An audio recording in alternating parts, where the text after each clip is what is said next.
tell you a little bit about Skilldemie. They're a skilled boutique training and agency dedicated to equipping professionals with essential skills needed to excel in today's fast-paced business world.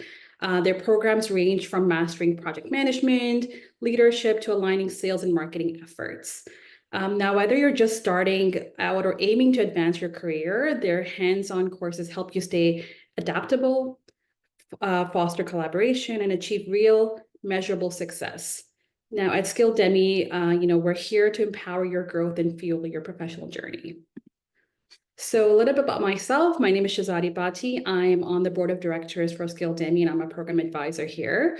I have been in the program management space for almost 2 decades in my career. I've worked in telecommunications and media, financial services, SaaS, so software development, retail, and pharmaceutical. And I've had many roles from project management to Scrum Master, program manager, and more leadership roles in the, more recently. So I would like to take you through of my, version of what I believe is really essential to succeed in any business, and that is relationship building. Today's webinar, we're going to focus on how we can build bridges and not walls.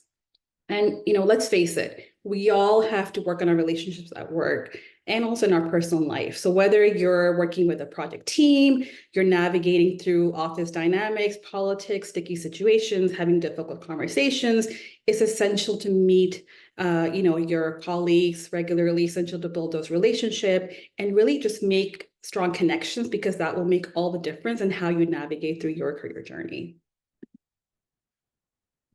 So to start off, I'm going to have a poll and ask you 2 questions, and there's no right or wrong answer. So please do participate. The first one is, what is the biggest challenge you have faced in building relationships with your colleagues? And the second question will be, how often do you prioritize building relationships with your colleagues? The questions should be up on your screen, so please feel free to make a choice.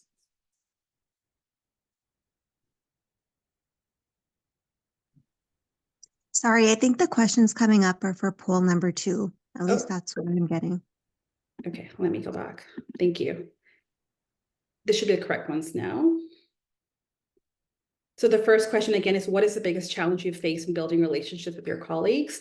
And the second question is, how often do you prioritize building relationships with your colleagues? I'll just give it another 2 minutes.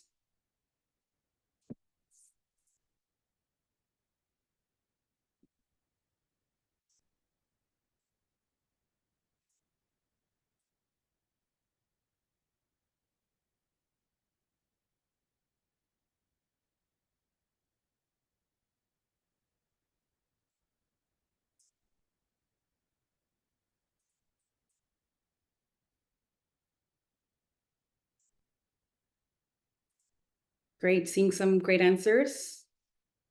And again, there's no correct answer. I'm just trying to gauge the audience to see which direction I want to take today's webinar. So it'd be great if you guys can make a selection. It's anonymous as well.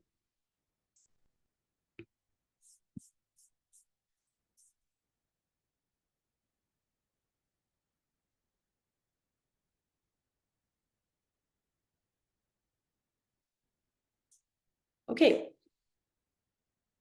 So it seems like we're tied for the first question on what is the biggest challenge you face in building relationships with your colleagues, and communication barriers and different work styles. Also lack of trust. So scores are coming up. I think I'm going to end the poll just to review results as well. It's very interesting to see where everybody's opinions lie in today's session. Definitely, these are some areas we are going to cover. We're going to talk about communication barriers, different working style, the importance of trust in building relationship. And for the second poll, how often do you prioritize relationship building? Majority of you said daily, which is definitely in agreement to my way of working, weekly, monthly, rarely. So this is great for all those that say rarely. This is a great session for you to understand how we can build those relationships. Great.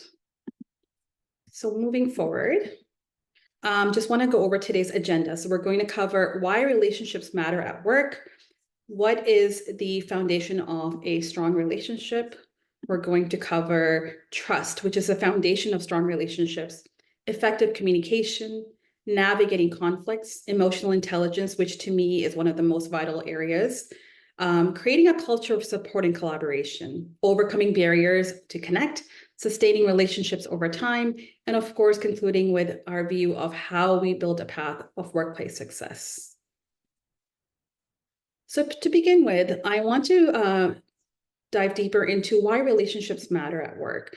So as research has shown us, that strong relationship with colleagues can lead to increased job satisfaction, improved collaboration, and having a better work-life balance.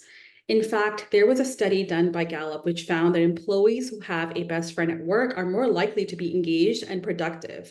So let's take a more closer look in the three areas that I have defined on the right of the screen. Improving collaboration. So as you build those strong relationships, you collaborate with your team members. Giving it the project lens, you're working with, as a project manager, various teams, whether it's marketing, product, design, digital, you have the same end goal. There's a project that you need to launch at the end of the day. You may be different personalities, different levels of experience, but that collaboration is essential to get to the launch date and get to a successful project that you have delivered. Based on that, you want to also focus on job satisfaction. So having those positive relationships, having those kind of conversation really helps build your engagement and your morale as an employee. So an example for me is when I lead a team, and I've been leading teams for over 10 years, I always encourage my project managers to really focus on that relationship building and see what it is that they're trying to get out of this project. For some, it might just be like, I want to get to the end goal and I want to work on the next project. For others, it could be, well, I want to understand better how the product team works or how the marketing team works, because that's where my career path is headed. So depending on what it is that your focus point is, you can actually steer the direction of your career. And just having the job satisfaction, it helps you enhance those relationships at work. And, you know, on relationship building, when you have good relationships at work, it helps you reduce those stresses and conflicts. I had a project manager, and I've had many with different, you know, conflicts that we resolved, where they had come to me and said, you know what, this person in one of the cross-functional team just does not like me. I don't think we can ever work together. And I said, well, look, yes, in one way I say you should have friends at work, but at the same time, you don't need to be best friends with everyone at work. You just need to come to work and understand that maybe you're different personalities, maybe you're clashing for a reason, and that's okay. But maybe have a one-on-one with that person. And, you know, they kind of, were resistance. No, I've tried this before. I've had other meetings and they just don't want to work with me. And I think our personalities clash. And, you know, we can talk about the stages of project management and forming teams and norming and storming. But I encourage them that, you know what, maybe have that time and just be very honest and say, hey, I'm feeling a certain way, whether you're not including me in certain conversation or whether we have some awkward moments in a meeting where I'm being ignored. And I tell you that after having that conversation, those two, this is a real example. They actually have a great relationship now, and they're actually working on some amazing programs together. And it's been a night and day difference. And I love to see the growth in my people when I give suggestions, they actually, you know, take forward and take action on it. Next area I want to talk about is trust, which is extremely important. You know, we all talk about what is trust, why do we need trust? I want to ensure we all have that same vision of having four foundations for me. Reliability, where you know you are reliable, you know you're consistent in your performance, and you follow through. So I'll take my one example. I have worked in leadership roles for the last 5 years, from like director, senior manager, executive team. And a lot of time when risks are discussed in SLTs, senior leadership teams, and there's a program that's kind of maybe going off schedule or there's scope creep, resource constraints. I have had senior leaders pull me aside and say, Shahzadi, what's your take on this? Because I have built that trust with them that they know I'm going to be transparent. I'm going to give them factual information. I'm going to talk about what's the realistic timeline. I'm not going to give them just a happy story, because that is not the reality of a business should be run in my perspective. So you know, at the end, you want to be that reliable person that a senior leader or someone in your team or colleague can come and depend on you and have those really candid conversations with. In that same matter, communication is key. To be a successful program manager, project manager, it is extremely important that you communicate. Now, this could be verbal, this could be written, this could be listening skills, and we will cover all this in later slides. But overall, having, trust that, you have open communication, you're creative and innovative in how you communicate. Again, I'll take my team example. One time I led a team of 8, and each of them were very different. One wanted to be communicated over Slack, while the other never checked Slack. They preferred that I actually talk to them in person in one-on-ones.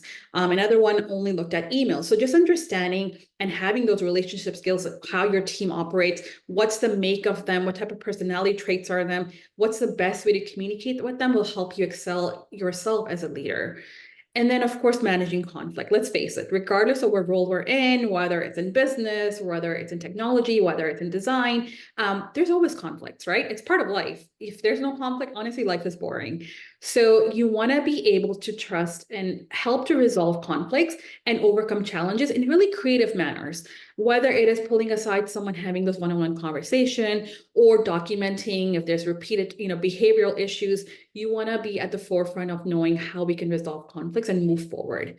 And then loyalty. I mean, for me, even today, I have a few project managers that have worked for me here in this call, and it's because I have built this relationship where they have that connection, where I have helped shape their career, and I pride myself in that. For me, seeing somebody succeed that has worked with me is an accomplishment for myself.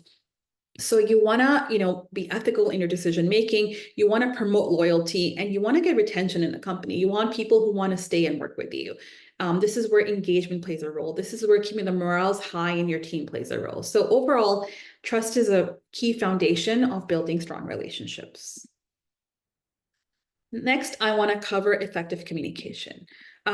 Many of the places where I have worked, and we've talked about what's foundational to the make of a program manager, I think effective communication is key. It's critical for building strong relationships. When we're communicating effectively, we're avoiding misunderstanding. We're trying to resolve conflict, and we're building trust with our colleagues. So what does effective communication look like?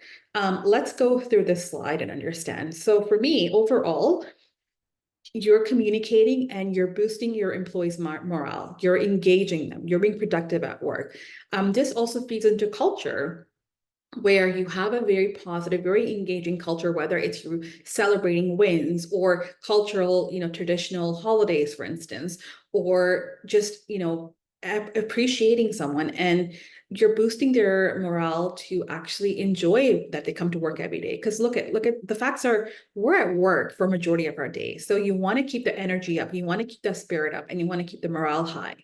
Another area that's very dear to me is empathy.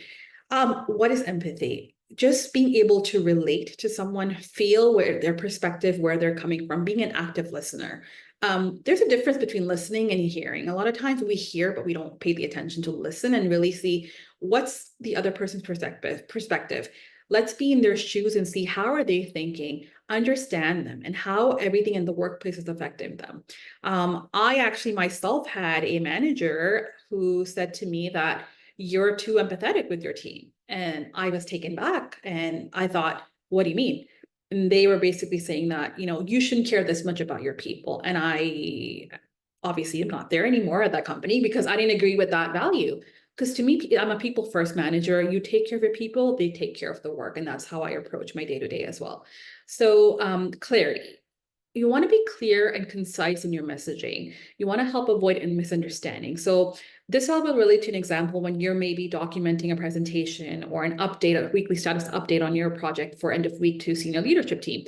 They want to know, what is the key takeaway? Be factual, provide them information. Try not to go off on tangents on other discussions, because the more clear you are, it shows your professionalism. It shows how you have grown as an individual and how much of an understanding you have of the topic that you're being discussed about. And then body language. I know when we were working in the pandemic, on virtual, it was really hard to see body language as a nonverbal communication method, but it's extremely important. You know, I encourage my team, I'm still in the hybrid atmosphere, to turn on their cameras, see how they speak, their tone, their body language. Are they sitting back in the chair? Are they sitting forward? All these things matter. You know, with body language, like if someone's crossing their hands and arms while they're speaking with you, that gives a different signal of them being resistant or rolling their eyes or where they're looking when they're having a conversation with you. You want to be alert and attentive at all times. So for me, effective communication is one of the most important pillar of being a successful program manager. Next, we'll talk about navigating conflicts. You know, a lot of people don't like to face conflict. A lot of people basically avoid conflict. But, you know, conflict is inevitable at the workplace. It's how you navigate through it, and that's what really matters. So when we approach conflict with empathy, active listening, and open mind, we can often find creative solutions that will benefit everybody.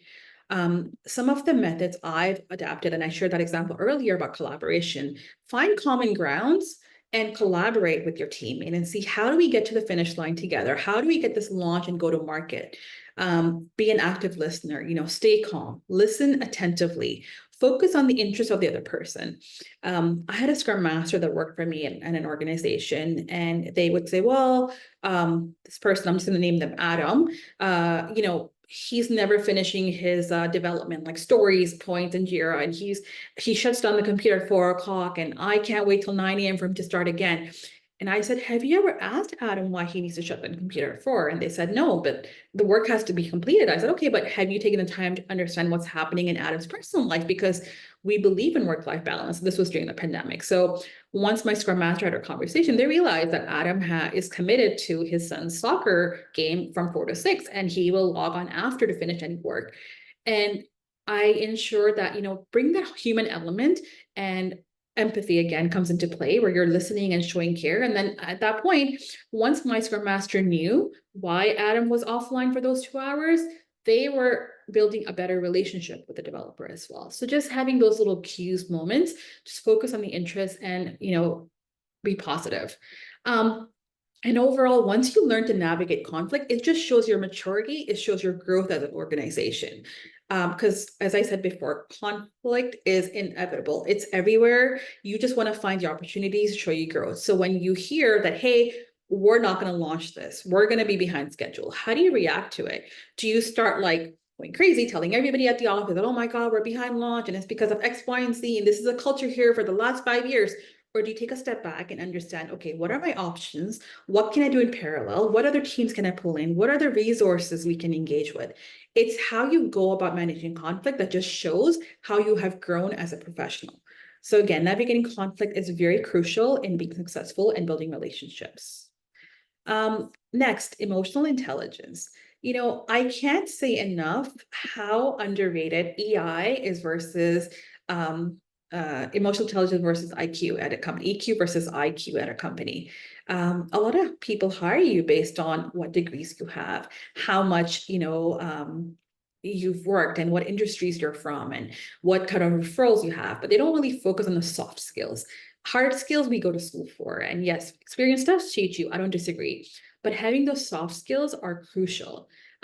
It's a critical component of building strong relationships, because you need your self-awareness, you need your empathy, you need your skills to communicate and navigate even the most challenging situations. You know, for me, when I'm doing interviews, for instance, I ask a lot of behavioral questions, because your resume is already telling me what you've done, what your accomplishments are. I have your referrals, talks about your skills, the tools you've used, but what self-awareness do you have? How do you help understand like your emotions?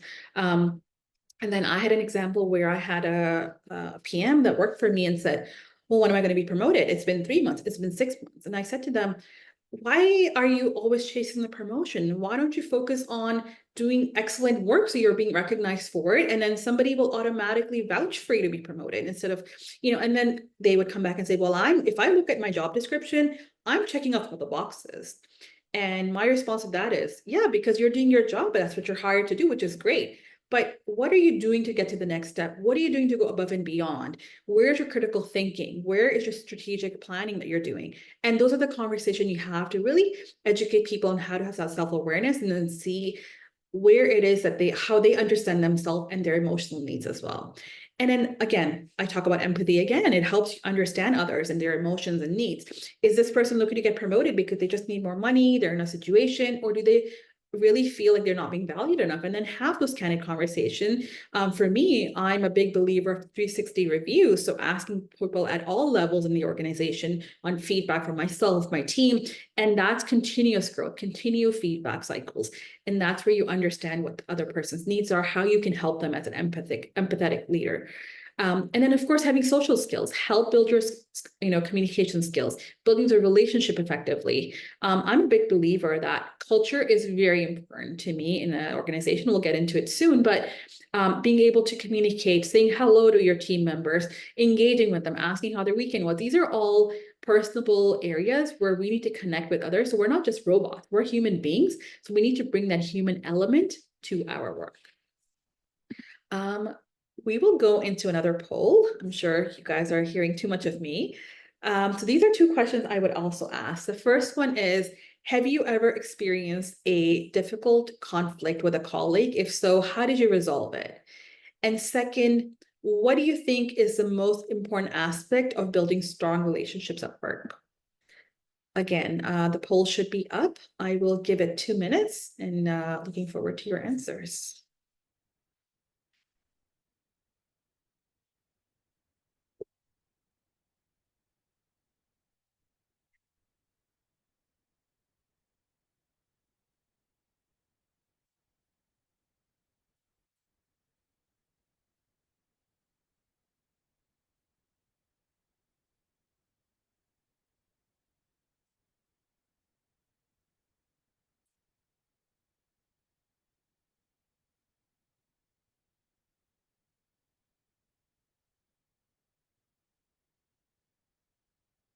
Yeah, I'll give it another minute.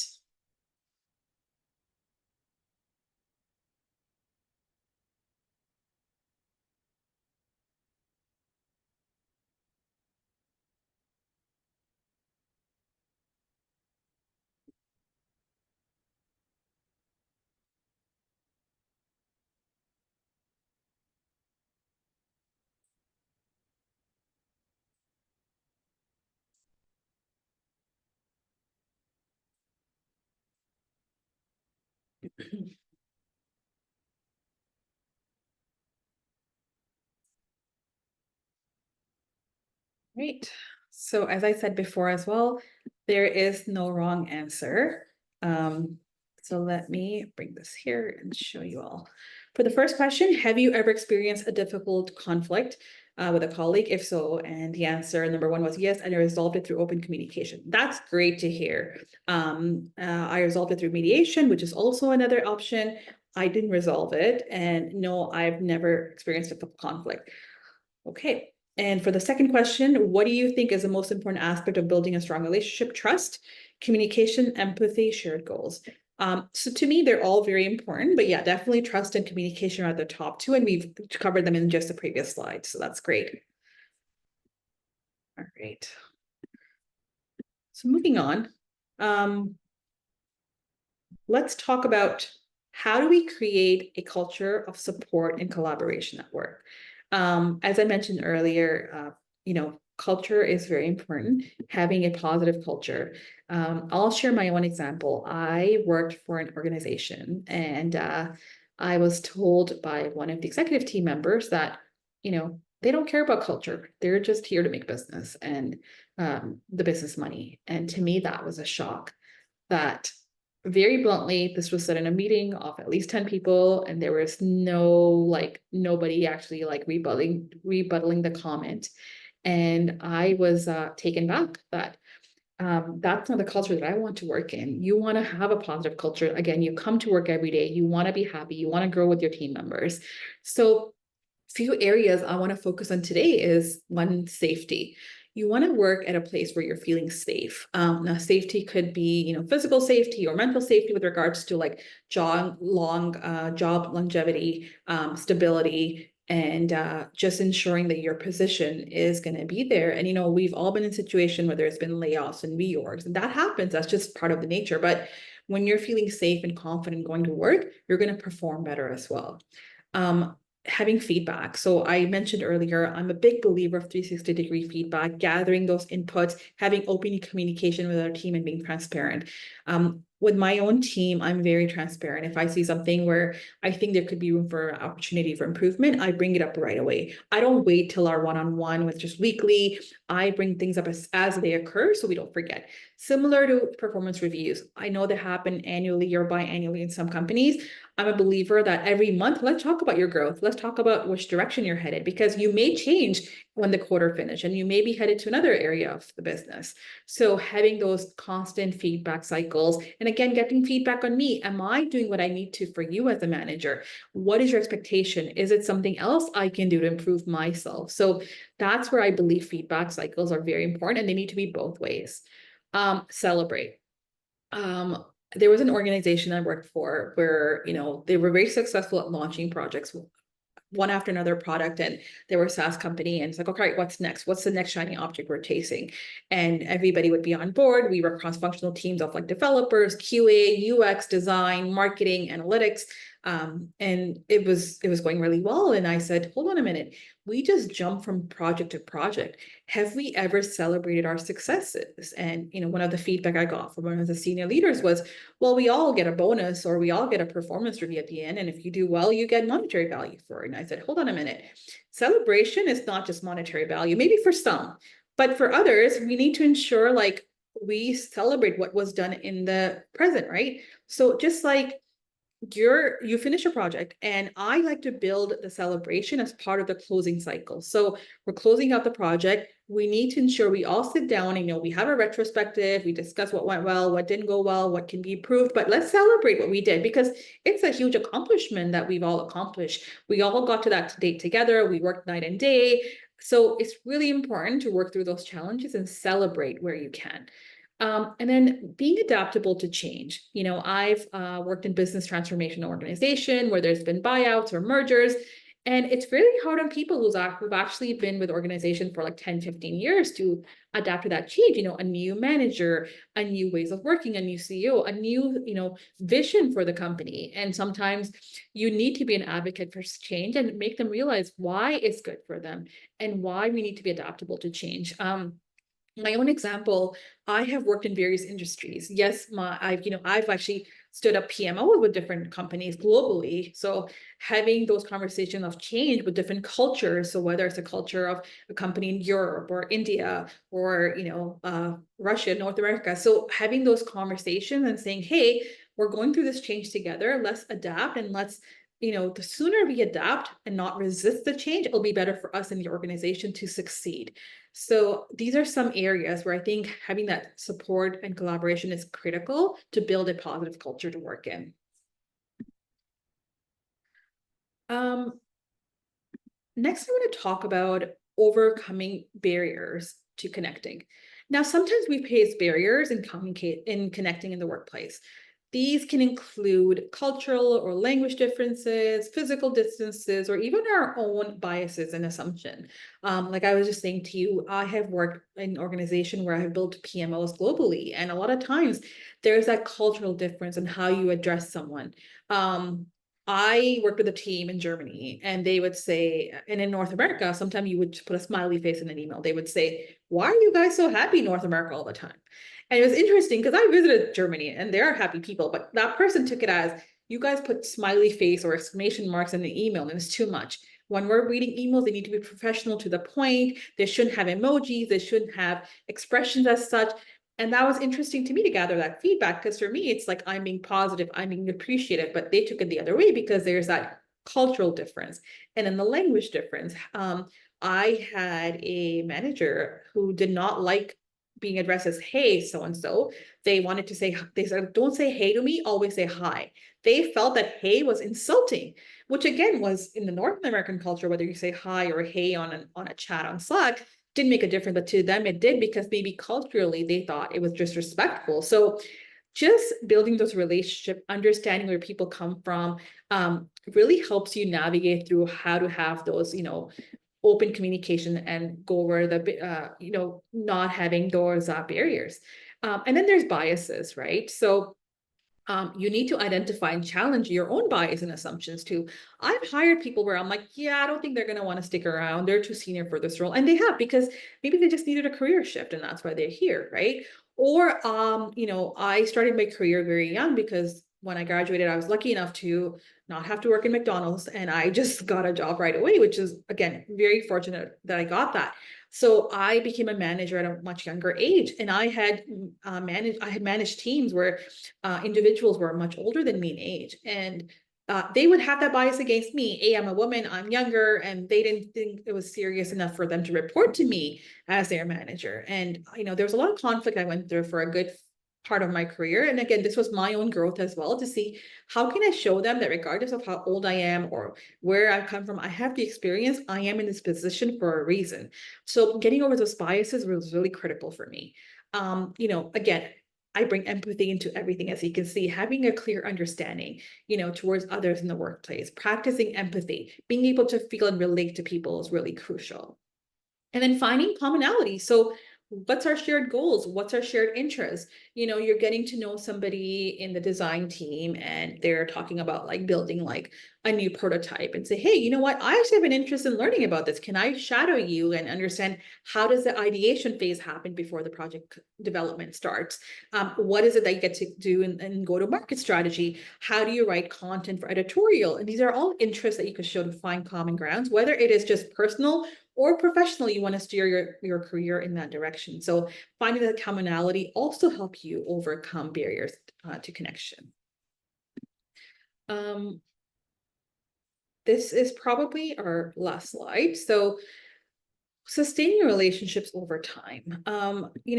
You want to talk about what is required: effort, commitment, and a willingness to adapt to changing circumstances.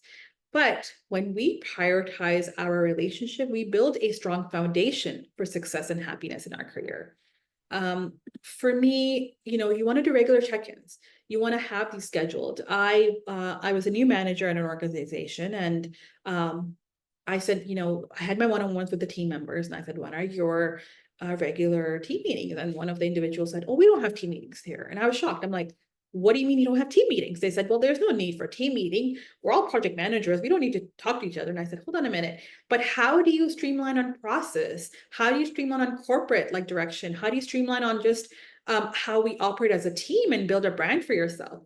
So I introduced like team meetings. About the first two meetings, a few of them rolled their eyes, like, this is such a waste of my 30 minutes in the week. By the third meeting, they're like, you know what? This is great, because I didn't know that person X was thinking the same way as person Y. And we can talk about and vent to each other. And this is a safe space to discuss our conflicts or other areas of the business that we need to understand and do better. And it was great. And today, like, I know that team still continues to have those regular check-ins, and they find the advantage of having those regular meetings. And then again, showing appreciation and gratitude towards other. This is an interesting one. A lot of people think appreciation is like a monetary value, or some people may think it's, sending that email to the leader, or somebody may think it's a pat on the back. But let me tell you, it's all of the above. You need to have the relationship with your team to understand what is important for them to feel appreciated. For some, it could be monetary. For others, it could be just an email where there's recognized with like the whole executive team on that email chain. And for others, it could be that in person. You know what? I really appreciate what you did for that person, or for me, or for the team, or for the project. So learn about your team, build those relationships, and appreciate in the way that will be beneficial for that individual. And then continuously, we're trying to understand, we're working on building trust, empathy, and understanding. So be an understanding manager, be relatable, so people come and speak to you, and people are able to be open up to you as well.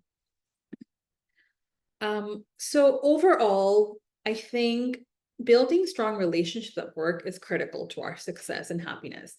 After we prioritize trust, effective communicational, emotional intelligence, and have a supportive work environment, we can build a strong foundation for achieving our goals. So one thing that you can take from today is how to start building stronger relationships at work.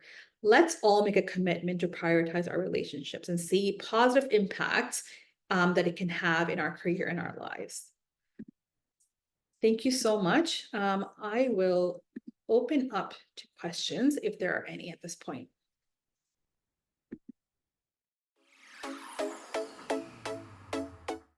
First, have one-on-ones with them individually and say, what are you looking for? I'm going to just, for the sake of the conversation, name them Heather and Tom. Heather, what are you looking to achieve from Tom? Is it you don't like his personality? You don't like the way he speaks? You don't like the way he, does not involve you? So understand what is at the actual, center of the problem, and see, is it just a personality trait or is it the work ethics? And have that same conversation with the other individual and see, hey, Tom, what is it you don't like about Heather? What can she change about how she's addressing certain situations? And then encourage them first to talk to each other. I don't know if you were here for the very first slide. I shared that example about I had a project manager who said, I cannot work with this person in this cross-functional team. They never involve me. They never include me. And I encouraged them to have that one-on-one, and they were resistant. And then eventually when they did that, that improved. So have those individual conversations, encourage them to talk to each other, and, monitor it and see how things are going. And if not, then mediate, right?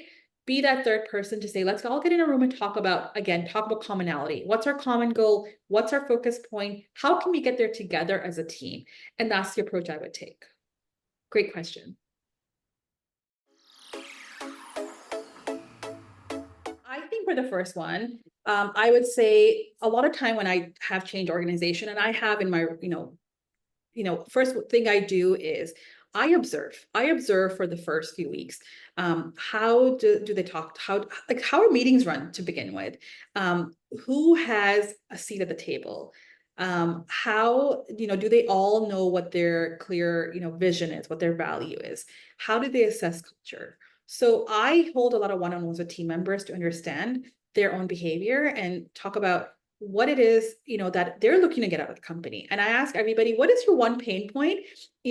That if I wanted a short win, what can I do for you? And this is not just a project management team. I will take the initiative to go have one-on-ones with people in product and marketing and editorial and UX, teams across that I would collaborate with. And when you have that understanding, I find that commonality to see, okay, what can we do to improve that? Second, on the toxic side, like you said, Dennis, if there's people where I've had an example where someone has been in an organization for a long time and there's newcomers who are, excited and in that honeymoon phase of the job, and that person's influential on them. Oh, you don't want to be here. This is not a good organization for X, Y, Z reason. I try to, stop those conversations before they get extended and they spread. And I have a talk with that person and say, hey, look, you may have a perspective, and let's talk about how we can help you. And I also have a conversation with the new individual saying, look, you're new here. Let's bring positive culture. Let's bring positivity overall to the organization. So those are some mechanisms that I've taken. On the second question, just how to build a culture, how to build a team. You asked about EQ versus IQ and how to evaluate a team member. Like I said, I don't wait till the performance review to do evaluation. I do it throughout, and I usually keep like my notes, and I have those meetings. And for me, hard skills and soft skills are equally important, especially if somebody is trying to grow into a people manager role. It's really important to have those soft skills as well. So continuously coaching them, continuously finding areas of improvement and saying how I can help and how I can step in to kind of intervene in certain situations like difficult conversation, helping conflict resolutions, etc. So that's the approaches I've taken, but great questions. Yeah, we're actually in the midst of performance review season where I work now. But in the past, I've had a situation where, I've gathered my 360-degree feedback, and I always talk to team members across cross-functional team, and they've said, I don't think this person's ready for promotion. And this person lacks self-awareness and thinks they are ready. And having those conversations are not always easy. Let me, kind of position that, and telling them that, why is it you think you should be promoted? And that's how I turn it back on them and ask them, because I want them to reflect on their accomplishments. And I think I mentioned earlier on the slide, you go through that checklist and say, well, I've checked off everything. It's like, yeah, you've done your job. That's great. And this is why we should be doing day in, day out. But what makes you qualified to get to the next level? What have you done going above and beyond? Have you put up your hand to take over an initiative or help in an area? Have you been involved in a cultural aspect of the organization? Have you helped ideate something new, something innovative that came to the organization? You know, have you shown passion in other areas of the business? Those are all questions I ask to talk about, you know, why do you think you should be promoted? And then of course, if they still rebuttal that and say, no, I don't agree with any of this, and I said, well, I've gathered feedback and I need people to vouch for you. And at the moment, like, I will share feedback without names, but no one has vouched that you should be at that stage. So maybe you need to work on your relationship building. Maybe people are not seeing you to be that effective project manager, for instance, that you maybe are. So perhaps this year we can focus on building more stronger relationship, having better communication, overcoming barriers, and then let's revisit this conversation in our next one-on-one. And that's the approach I would take.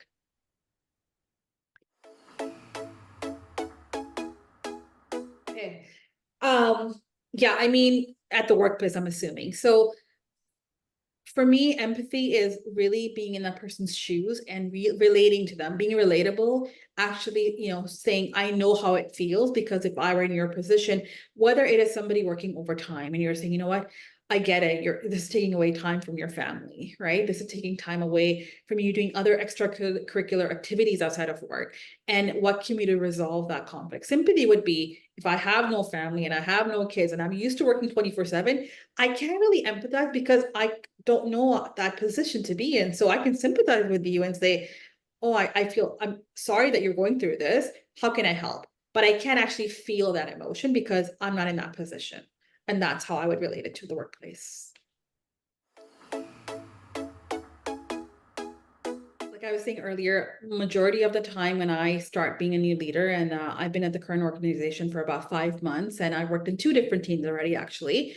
I have those one-on-ones right away with my team members and say, learn about them in at work and outside of work, because I think, and some people, let me also point out, you know, with the caveat, some people don't want to share their external outside of work with you. That's okay too. You don't have to push it, but once you start sharing about your personal life, you know, whether it's like my husband, my kid, what I do, where I travel, things like that, they may open up. And if they don't, that's your cue to back off. But if they do, they're more relatable. You can next day talk about, hey, have you gone back home to visit your dad who's going through X, Y, and Z? So building those relationships up front. Second, just understanding their ways of working. I had a PM actually, this goes the other way, who asked me once, as a leader, what are things you're looking for and what are your pain points? And I was like, oh, wow, no one's really asked me that, because I always ask my team. But I asked her what was the reason of her asking me, which is great. She said, because I want to lead and I want to manage, you know, my job in a way that I'm successful and is based on how you expect your team to be. So again, it's both ways, understanding how the individual works and how you have expectations of them as a project manager. I think just having those open communications really help. Great question. Next question is from Rajat. Great presentations, Shahzadi. Do you have suggestions for someone who is stepping into a management role from an individual contractor role as to how they should effectively go about it? Yeah, I mean, get a mentor. For me, I actually still mentor a lot of the teams I've worked with over the last 10, 12 years, actually. And just because you want to know and get a mentor whose leadership style you can resonate with and you want to be similar to, because you want to be like, how did you get to that position? I still have mentors that I work with. So it's very different going from contract to that manager role. Because as a contractor, you're in your own, you know, silo. You're working, you're delivering, and that's it. You're not really that focused on the culture aspect. I mean, you can be, but when you work with a company full time, you're engaged in the culture, you're ingrained in their beliefs and their values and whatnot. So I would say learn more about people who are in current roles similar to where you'll be going, and understand like what they've done to get to the position they're in. What are they doing to retain the position they're in? And what is their growth plan of the organization? And that's the path I would take. And of course, like I said, definitely get a mentor or coach. It's a huge help. You got to work on that poker face. That's what I could say. Yeah, I mean, sometimes it gets tough. I mean, I do have tough days. I had a tough day a few weeks ago, and I just had to like kind of finish the meeting and stay composed. Active listening for me, it's like don't talk out of just for the reason of talking. I listen, I observe, I walk away, and if I need a minute, I say, you know what, I'm gonna have to get back to you. We're gonna have to continue this conversation. I'll share an example actually that came to my mind just now. I worked for a pretty large organization, and our manager at that time decided to take us on an offsite to her cottage for the weekend. And one of the VPs was not in agreement, but she's like, well, I'm doing this on my own term. I want to do team building, and we're gonna work on these plans, etc. We're gonna come back and present to you. And we came back, and the VP, like, we all like kind of chipped in, did our own like potluck, etc. So anyhow, we came back and we actually worked there. We actually put together strategies of like road mapping for the next year. And we came back, and she was sick one day, unfortunately, and he called me to the office, and I was a senior program manager at that time. I had 2 direct reports, and he said, can you walk me through your plan for this program we're going to be launching next year? And I said, sure, I can give you the high level, but she would have more of the detail because she worked with like the development team and the other teams. And I started explaining to him, and he was just very like on fire. And like, I've known him for a while because I've worked with the organization for a while. And he was just snapping, and he's like, why don't I agree with this? And it got to a point where I actually got nervous, and I didn't know how to control my emotions. And I said, okay, well, I'm not sure what more I can give you, and then he said, you know what? I think we need to end this meeting. This is the first and last time this happened to me. He goes, let's end this meeting. I need to regroup with my own thoughts, he said, and I'll come back to you and we'll discuss this again. And that whole day I was very like awkward and rough, and I just felt really unpleased at work. And I finished my job, and I, didn't let it impact when I had other conversation. But the next day he came to me and said, you know what? I'm really sorry. I had a fight with my wife before leaving the house. And I feel like I just lashed out at you because our meeting was 8:45 a.m. and it wasn't right of me. And I said, no worries. We all have situations in our personal life. But I think over time, being in management for so long, I've just learned to kind of separate the personal and the professional. But when I do have a moment as such, I'll just kind of pause and not disrespect anybody and just take a moment and reconvene as needed. But that's a really good question. I am a big believer of work hard, play hard mentality, right? So when it's time for work, we're focused, we get things done, and I'm in very work mode. But we also know, and like, we'll crack jokes and we'll use humor as a mechanism in tough situations, right? But being able to be like, kind of circling back. So let's say I'm taking our example, Rush. We're having some conversations about a program because we've managed a few, and things are kind of steering off, and you kind of go off on a tangent and start venting about whether it's a program or an individual. It's my responsibility as a manager to listen to you, absolutely, but then bring you back to the focus point of why we're gathered today to have this meeting. And let's get back on our focus, and let's talk about how we can achieve and what are the steps we need to take to get to where we need to get to. Of course, I'll be a listening ear. Of course, I'll be a soundboard. But what is our priority right now? Is it for you to finish venting, or is it for us to accomplish a common goal? So that's the approach I've taken. And then of course, like when I'm in play mode, let's have some fun. Let's go, like I'll do like socials, like we'll go to the rec room or whatever. We'll do different things, but having a good balance is really important. Awesome. Thank you. Any other questions, guys?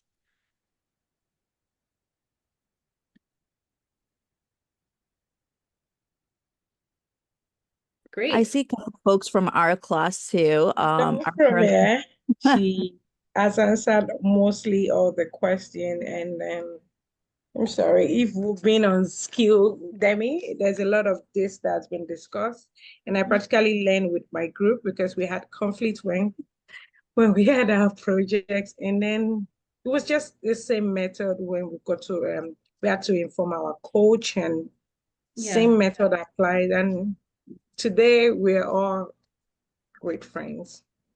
That's great. Thank you for this. It's great to hear. Great. Well, thank you everyone for joining. Definitely check out Skilldemie and their suite of courses. And I also want to thank Skilldemie for giving me the opportunity to host a webinar today. Have yourself a wonderful Saturday. Thanks, everyone. Thank you, Shaz. Thank you, folks.